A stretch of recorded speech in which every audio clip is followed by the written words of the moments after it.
হরে কৃষ্ণ শুধু ভক্তবৃন্দ, আজ গোপাষ্টমী। কার্তিক মাসের অষ্টমী তিথিতে গোপাষ্টমী পালন করা হয়। ভগবান শ্রীকৃষ্ণের যখন 6 বছর বয়স হয় তখন তিনি নন্দ মহারাজের কাছে গোচারণে যাওয়ার কথা বলেন, কিন্তু যশোদা মাতা তাকে গোচারণে যেতে বাধা দেন। ভগবান শ্রীকৃষ্ণ জিদ ধরলেন যে তিনি গোচারণে যাবেন।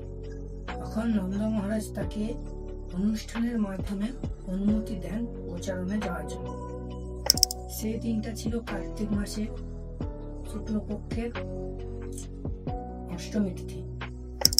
সেই দিন থেকে পালিত হয় এই গোপাষ্টমী। আর এই দিনে রাধারানীর চরণ দর্শনের লাভ আমরা করতে পারি।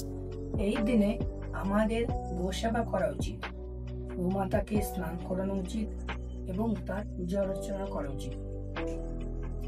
গোপাষ্টমী পালনে আমাদের সমস্ত পাপ নাশ হয় এবং আমরা জন্ম মৃত্যুর চক্র থেকে চিরতরে মুক্তি পাই।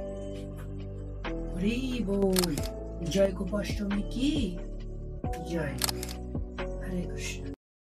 Krishna, Krishna Krishna.